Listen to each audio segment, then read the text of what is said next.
ახ ბრავო ნამდვილად 13 მაისი დღე 4 შაბათი რაც იმას ნიშნავს რომ FM 105.9-ზე არტისტული 4 შაბათი სალომე ბაკურაძესთან ერთად დაიწყო და თქვენ არ მოგესმათ ეს ჩვენი შეძახილები იმის მაუწყებელი იყო რომ ცოცხალ შესრულებას ისმენდით ჩვენი სტუმრებისგან ჩვენი დღევანდელი არტისტებისგან რომლებიც ნამდვილად განსაკუთრებულები არიან და ამ სტუდიიდან და ამ FM-იდან ეს არავის არ უკვირს თუმცა რაღაცა განსაკუთრებულად მიძგერს გული როდესაც ახალგაზრდა განსაკუთრებულად ნიჭიერ ადამიანებს ვუსმენ ხოლმე რაღაცა ძალიან კარგად გრძნობ ხოლმე თავს და დღეს ის შემთხვევა, როდესაც ჩემს პირად სტუმრებად ვიღებ აი ამ ორ არაჩვეულებრივ მუსიკოს, ინსტრუმენტალისტს, ახალგაზრდა, არ ვიცი, დამწყებს არ ვიტყვი, რადგან უკვე დუეტი არსებობს რამდენიმე ხანია და სხვადასხვა სოციალურ ქსელებში მათი პოპულარობა პიკს აღწევს.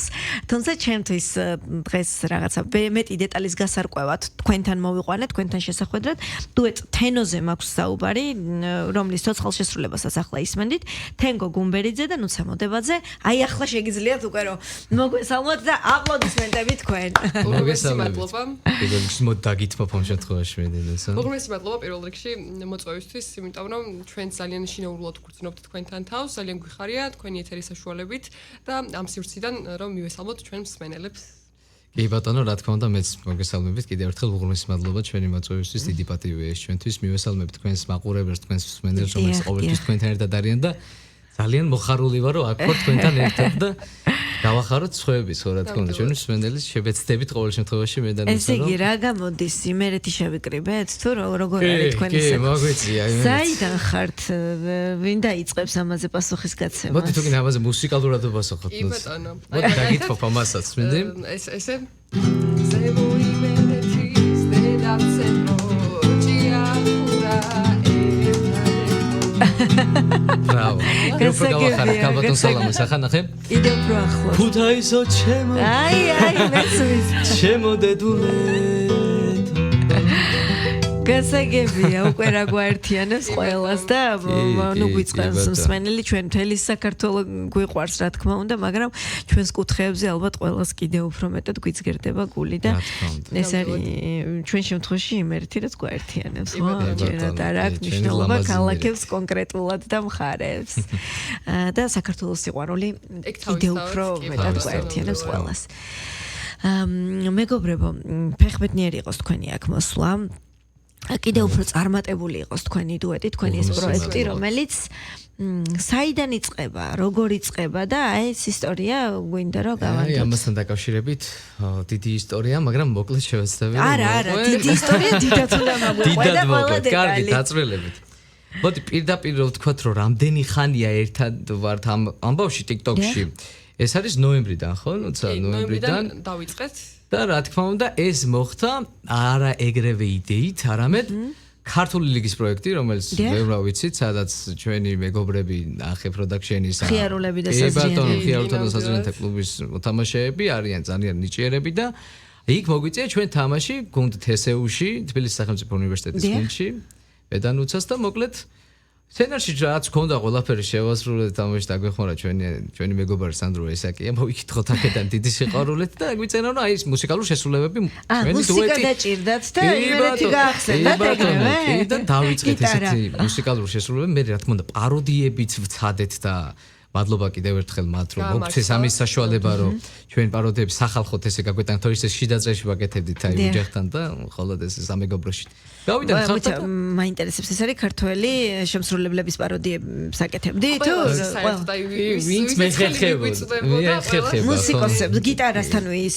დაკავშირებული ისედაც აი ხო ეს მაინტერესებს კი და მოკლედ ნუცამ თავისი თავი წარმოაჩინა თავიდან პირველი ფესტივალი ამანი თამაშა მე დავემატე და ისე მოხდა რომ დუეტი დაინახეს თვითონ ჟიურისებრმა ჩვენმა მეგობრებმა ძალიან დასაფასებელი ხალხა გიორგი გაბუნია ზვიად ბლიაძემ ჯიმი აბესაძემ ჩვენი ჯაყროვიჩმა თან ძალიან მნიშვნელოვანია ხაზი გავუსვათ რომ ჩვენ რაღაცა ახალი სტილი შევთავაზეთ ისეთი რაც მანამდე ლიგაზე არ იყო მიუხედავად იმისა რომ ეს მუსიკალური იუმორი YouTube-ში უკვე კარგად ნაცნობი იყო ხალხისთვის ქართული ლიგაზე ეს აქტიურად არ გამოიყენებოდა და ჩვენ ვიყავით ფაქტობრივად პირველები ვინც ესე ცოცხალი შესრულება შევთავაზეთ ხალხს და თან ამავდროულად იუმორისტული შესრულებაც ამასთან ერთად და სწორედ ამან გამოიწვია ძალიან დიდი მუსიკალური იუმორი მოაჩინეს ჩვენში იმ ხრო რომ რაღაცა ჩვენ შეგვეძლო სიტყვაზე გაგვეკეთებია ლაპარაკი გიტარით რაღაცნაირად და ქონდა მუსიკალური ოჯახი რომელიც ვიდეოც უკვე სოციალურ ქსელში ერთგვარი დიალოგიც ალბათ ხო ერთმანეთში რაღაც სახალისო კამათები ქონდა გიტარული და მოკლედ ეგ აღმოაჩინეს და იმის მერე უკვე დაგვიძახეს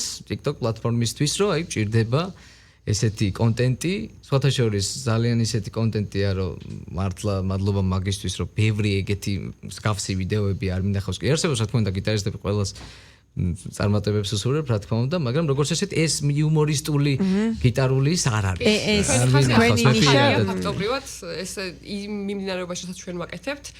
ჩვენს TikTok გვერდზე იდება არა მარტო იუმორისტული, არამედ რაღაც პროფესიონალური შესრულებებიც და უნდა აღვნიშნო, რომ თანაბრად ინტერესდება ხალხი ორივე მათგანით, როგორც ჩვენი იუმორისტული შესრულებებით, ასევე პროფესიონალური კუთხით და ძალიან გვიხარებს თითოეული თბილი კომენტარი, რასაც ვიღებთ ხოლმე, ძალიან გვიხარია და მადლობლები ვართ ჩვენი მსმენელების. ხალხმაც კარგად მიიღო სხვათა შორის და უკვე ესე იგი თენგოს გამოჩენა ასე ვთქვათ პირდაპირ ლიგაში არ მომხდარა ბევრად ადრე იწყება იუმორინადან ხო სწორი ვარ შენი ზოგადად ვინ აღმოაჩინა შენში მუსიკალური ნიჭი როგორ იწყება რატო მიხვედი გიტარასთან მე ვიცი რატო მივედი ფორტეპიანოსთან და ვერ გამოვდექი იქ იმიტომ რომ სიმღერა ბევრად კარგად გამომდის ვიდრე მაგრამ ნუ დედის სამბავი იყო ჩემ შემთხვევაში დედა მუსიკოსი მყავს და დაუშვათ მიმიყვანეს.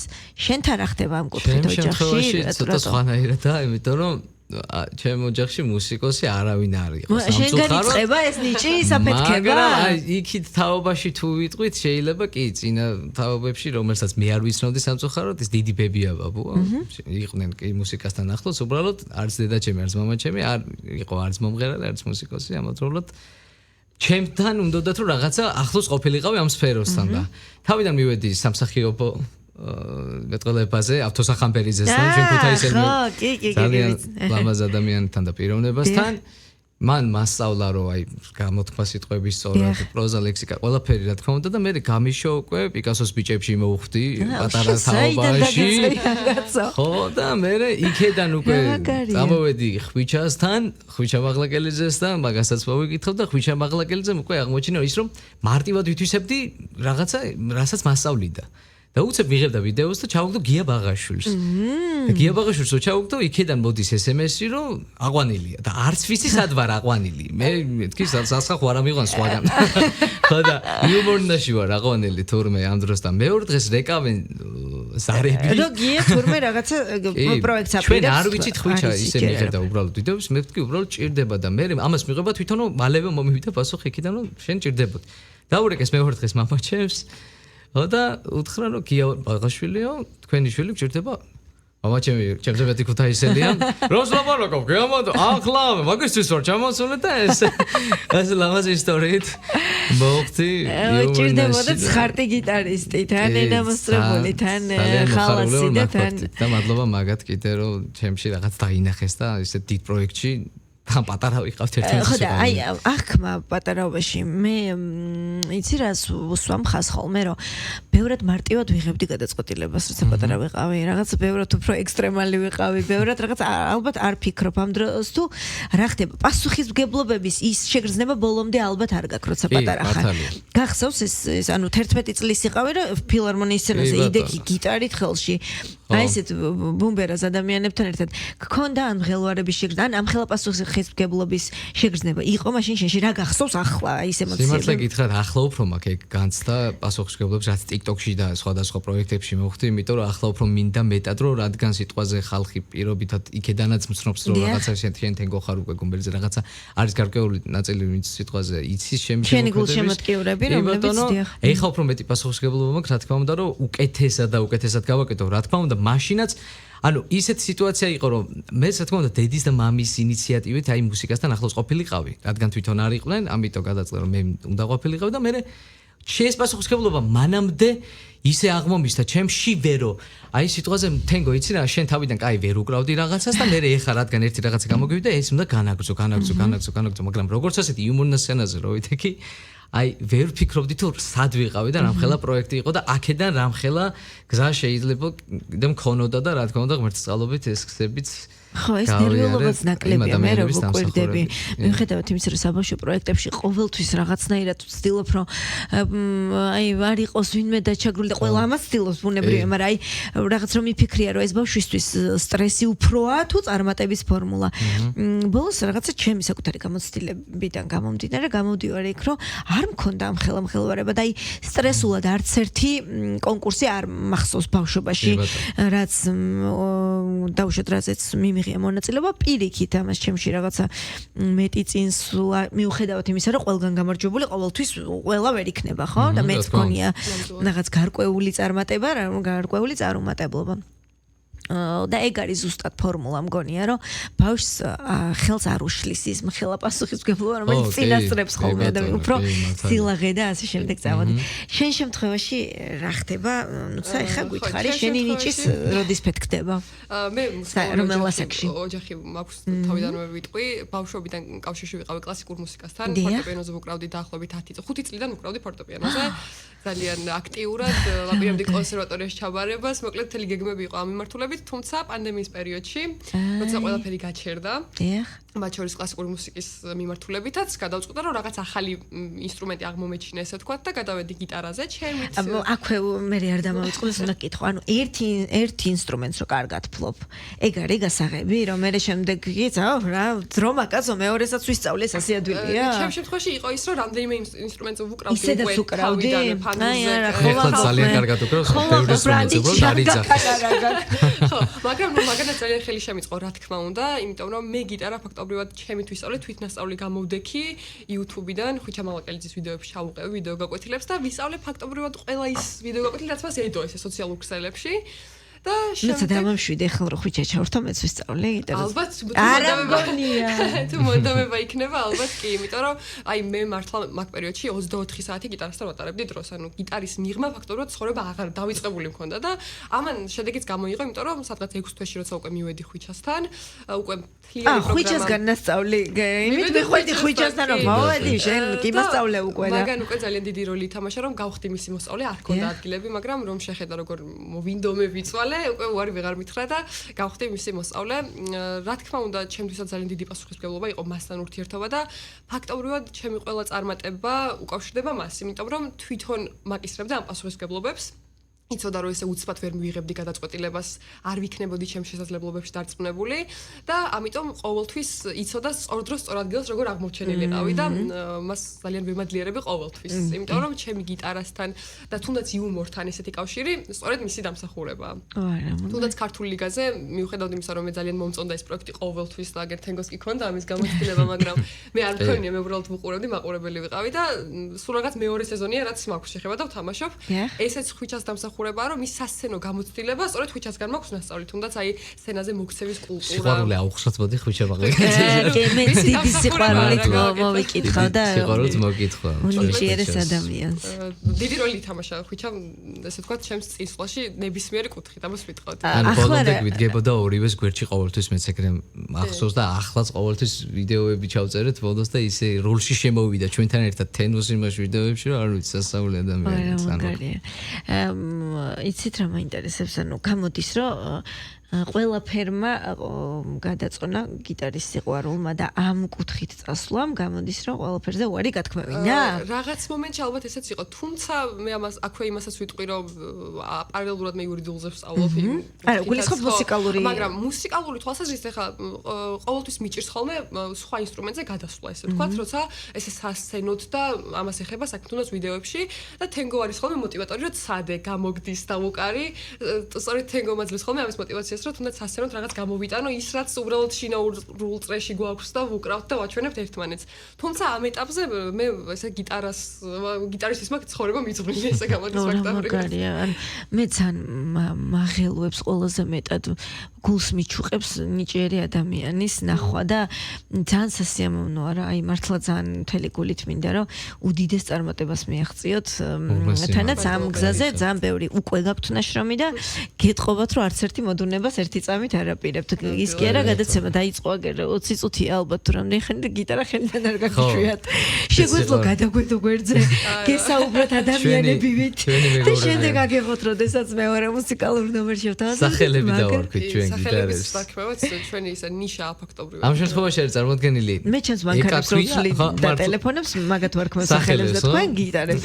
იმას გვია ეკა, ამას ქვია კორდობა ჯანდურია და თვითონ ლუსას აქვს კიდე მეორე. მაგალითად სახლში აჩიკო ქვია გიტარას, აჩიკო ძალიან ცნობილი გიტარა, იმიტომ რომ ყველა გადაცემაში სადაც მივდივარ, მეპატიჟებიან აჩიკოსთან ერთად, ანუ აჩიკო ხო მოდის, არჩილი ხო მოდის, არჩილი მოდის. და მეორე გიტარა, რომელიც ნუ სამსახურის გიტარას ვეძახი, იმიტომ რომ სტუდიაშია ბავშვებთან და იქ მოგწოდა, იმას შოთა ქვია მაგალითად, შოთა სამსახურის გიტარა. ესე მოკლედ ყველა ახალი ინსტრუმენტი, ერთ-ერთი ინსტრუმენტი გვაქვს კიდე მელოდიკა. დიახ. რომელსაც ეს აქტიურად ვიყენებთ უკვე თენუს ვიდეოებშიც ქართული ლიგისაზე, იმას პაპუნა ქვია მაგალითად. არაფრით არაგერევა, შვილებივით სახელები არაგერევა. მოკლედ ეს ჩვენი ნიშაა სახელების დარქმევა. ძალიან კარგი. მე მაინტერესებს რა როგორ რეაგირებთ მეგობრებო და უშოთ კომენტარ როგორ ითვალისწინებთ აი კომენტარებში მაგალითად ეხა ხუიჩა თუ შემოგივარდებათ კომენტარებში ისედაც იცით და კომენტარს გარეთაც გაარკვევთ საქმეს მაგრამ და უშოთ აი კომენტარებში ეს იქნება კეთილის მსურველი ადამიანი და იქნება დადებითი კუთხით რაღაც რჩევის მიცემის ხაზით და უშოთ კომენტარი თუ პირიქით კრიტიკული ოღონდ ამ კრიტიკასაც ხო რაღაცა თავის ფორმები აქვს აი როგორ რეაგირებთ ამაზე ან საერთოდ თუ ითვალისწინებთ თქვენი მსმენელისგან და მაყურებლისგან წამოსულ აზრებს თუ მოგისინჯავთ ხოლმე და უშოთ მათი აზრები ნუ მოდი მოვსინჯოთ იქნება მართლა რაღაც კვიანოს კი რა თქმა უნდა არის ესეთი მომენტი ძალიან მშვიდად ვართ მაგასთან დაკავშირებით იმიტომ რომ ჩანსაკრიტიკა ჩვენთვის ყველაზე მნიშვნელოვანია მით უმეტეს არ არის დიდი ხანი ჩვენი გვერდი რაც არის TikTok პლატფორმაზე მაგრამ აი ცოტა ხნის განმავლობაში ძალიან ბევრი სიტყვა მივიღეთ მაყურებლისგან უკვე 15000 ვართ შემიძლია თქვა 14900 ვართ უბრალოდ 15000 დავრგვალეთ იმერულად ამრგვალეთ კი იმერულად ვამრგვალებ და კომენტარებს ყოველთვის თვალს ვადევნებთ მინდა თქვა რადგან ჩვენთვის მნიშვნელოვანია ის რასაც იხილავდნენ სიტყვაზე ჩვენს კონტენტში აი გაუმჯობესებულ ვერსიას როგორ იხილავდნენ რა შეიძლება ვიდეოში გავაკეთოთ ისეთი რაც მათ მოეწონებათ სიტყვაზე ყოველთვის ჩვენ რამოდენიმე კომენტარი რაც წავიკითხეთ და აი გააკეთეთ სიტყვაზე ის მუსიკა ჯერ არ მოსახელები და არ გასულა და მერე ვიტყვი რა თქმა უნდა აი ყოველთვის ვაკეთებთ მაგ მუსიკებს და ვითვალისწინებთ ასე თუ ისე შეძლებს დაგვარად რომ გავითვალისწინოთ ყველა მაყურებლის აზრი. აქვე აღნიშნავ რომ კომენტარების აი 90% გულწრფელად მინდა ვთქვა რომ არის თბილი კომენტარები.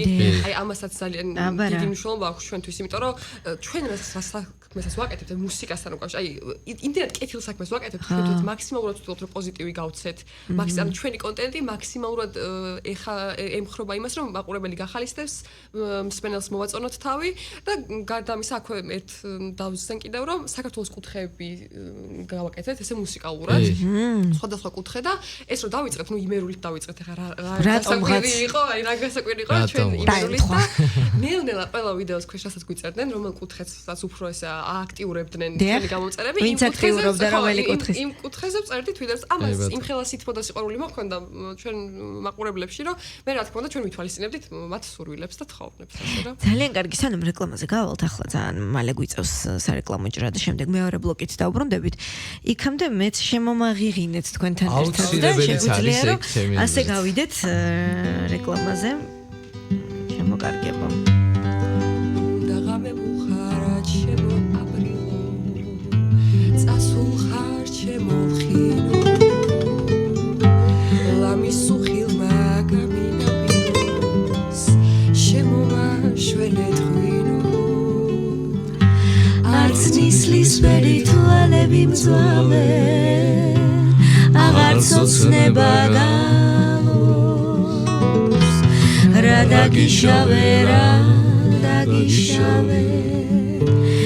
დაგიშავე ქალო არც ნისლის ვერი თვალები მძვავე აღარ ცოცნება გავს Radagishave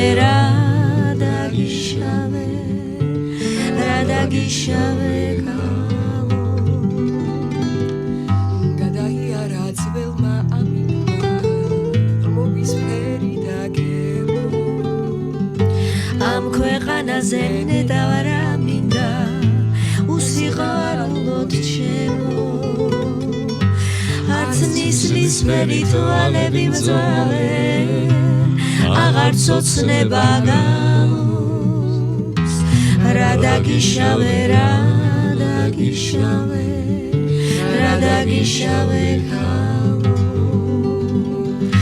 არც ნისლის ვერი თვალები მწვავენ აღარ ცოცნება გავს რა დაგიშავე